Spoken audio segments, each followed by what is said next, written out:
For this next lesson, we're going to look at adding integers.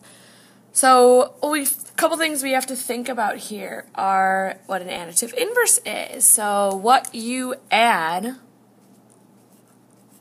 to a number to create a sum of 0.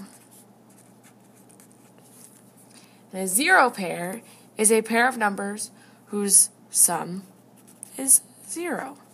So for example, -1 plus +1 equals 0. And you can use those to kind of illustrate addition and subtraction problems. So when we're looking at adding integers, let's look at the basics, something that we should already know how to do. If I have a basic problem like 3 plus 2, if I think about that on a number line, 3 plus 2, well, I'm going over to 3, and then I'm adding +2. When I add +2, I go to the right 2, and I land at 5. Basic, right? So what we got to think about is that when we're adding a positive, you go to the right. Well, what about adding a negative? So a positive plus a negative. So if we've got something like 6 plus -2, well, we start at 6.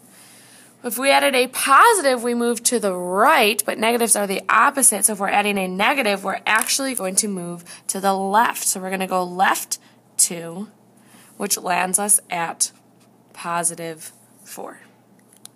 Let's look at another example of a positive plus a negative.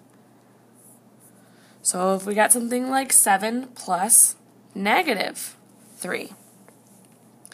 So again, start at 7, so that's 7 to the right. When I add a positive, I go to the right, but I'm adding a negative, so I'm going to go 3 to the left, which lands me at +4. And last example we're going to do, if I have 1 plus -8. So again, I'm starting at +1, so I'm going to move to 1. And then when I add a positive, I go to the right, but I'm adding a negative, so I'm going to go to the left 8 times. So 1, 2, 3, 4, 5, 6, 7, 8. And I land at -7. So let's think about this. If we look at this, we've got 6 and -2, 7 and -3, 1 and -8. When we have 6 plus -2, that's kind of the same thing as doing 6 minus 2, which gives us 4. 7 plus -3 is kind of like doing 7 minus 3 to give us 4. And here, it's hard to visualize doing 1 minus 8, but if we think about this, this is kind of like doing 8 minus 1, because that difference gives us 7. But how do we get that negative? Well, here we had more positives than negatives, so we had a positive result. Here we have more positives than negatives, so we have a positive result. Here we actually have more negatives than positives, so it gives us a negative result. So we're really just finding the difference of those absolute values and then deciding, are there more positives? Then it's positive. If there's more negatives, it's negative.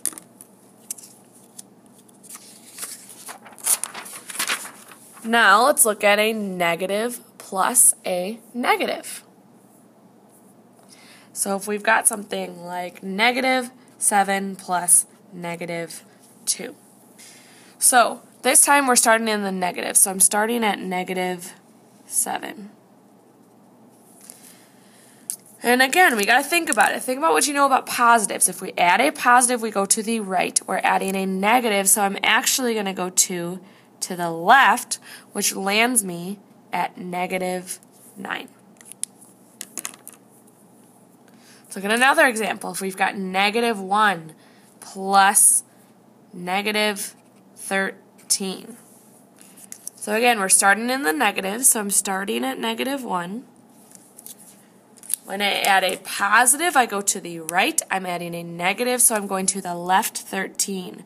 1, 2, 3, 4, 5, 6, 7, 8, 9, 10, 11, 12, 13. And that lands me at negative 14. So let's look at a rule here.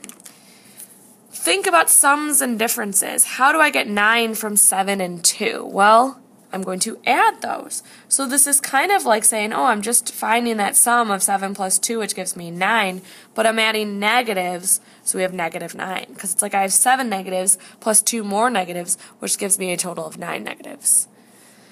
Here, again, this is like 1 negative plus 13 negatives, which gives me 14 negatives. So I'm kind of just doing addition of those absolute values, but saying, oh, I'm actually adding negatives, so it's going to be a negative result.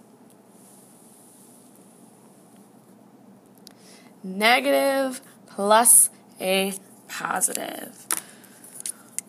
So what if we've got negative 11 plus positive 3? Well, we're starting in the negatives here. We don't really have a negative 11, so I'm going to draw that on here. So we go starting at negative 11. We are adding a positive. When we add a positive, we go to the right. So I'm going to move 3 to the right. 1, 2, 3, and it lands me at negative 8. Well, let's look at another example. If I've got negative 7 plus 6, negative 7, I'm starting in the negatives at negative 7. I'm adding a positive, which means I go to the right 6, and that lands me at negative 1. And last example, if I've got negative 3 plus 12. So I'm starting at negative 3. I'm adding a positive, which means I go to the right. 1, 2, 3, 4, 5, 6, 7, 8, 9, 10, 11, 12.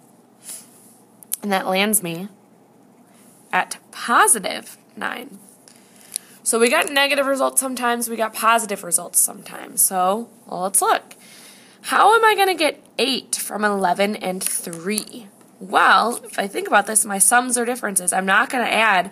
If I subtracted 11 minus 3, that gives me 8. Well, why is it negative, though? Well, we have more negatives than positives, so it's a negative result. Here, how do I get 1 from 7 and 6? I would subtract 7 minus 6, which gives me 1. And again, why is it negative? Well, there's more negatives than there are positives, so it's a negative result. This guy is positive. Well, doing it in the order of 3 minus 12 is kind of confusing, so I'm going to take my bigger absolute value. 12 minus 3 gives me 9. Why is it positive? Well, there's actually more positives than negatives, so it's a positive result. So let's think about rules that work for all of these integers, and this is going to be the important thing to think about. So if we think back to those problems, there's basically 2 main rules. We're looking at when we add integers with the same sign versus when we add integers with different signs. So when we add integers with the same sign, so that means a positive plus a positive or a negative plus a negative. So they have the same signs. You're going to find the sum of their absolute value. And if you're adding positive numbers, the result is positive. If you're adding negative numbers, the result is negative. So for example, if you're doing 4 plus 7, I'm saying, oh, I'm going to find the absolute value. 4 plus 7 would be 11. I'm adding positives, so it's positives. Versus if I have 2 negatives, maybe negative 2 plus negative 8. I'm doing the sum of their absolute values, so that's really 2 plus 8, which is 10, but I'm adding negatives, so it's a negative result. Versus if I'm adding integers with different signs. So for example, either a positive plus a negative or a negative plus a positive. We ignore the positive and negative signs. So we're using that absolute value. Then we're going to find the difference. So it's basically opposites. For adding with the same, you find the sum, maybe same, sum, S and S. Versus if it's the different, you're going to find, if they're different signs, you find the difference. So you take the bigger numbers, that bigger absolute value minus the smaller number's absolute value. If there are more negatives, it's going to be a negative result. If there's more positives, it's going to be a positive result. So for example, if I have something like, let's see, -8 plus 4. Well, I'm finding the difference of the absolute values. So the absolute value of 8 is 8, minus the absolute value of 4 is 4, and 8 minus 4 is 4. Now I look back at the problem. So if I have -8 plus 4, absolute value of 8, -8 is 8, absolute value of 4 is 4, I find the difference, which is 4, and then I'm looking at, do I have more negatives or more positives? There's 8 negatives and 4 positives, so I have more negatives, so my answer is going to be negatives. Well, let's look at a different example. Maybe I've got -12 plus 5. Okay? Or let's do -12 plus 15. Let's do that.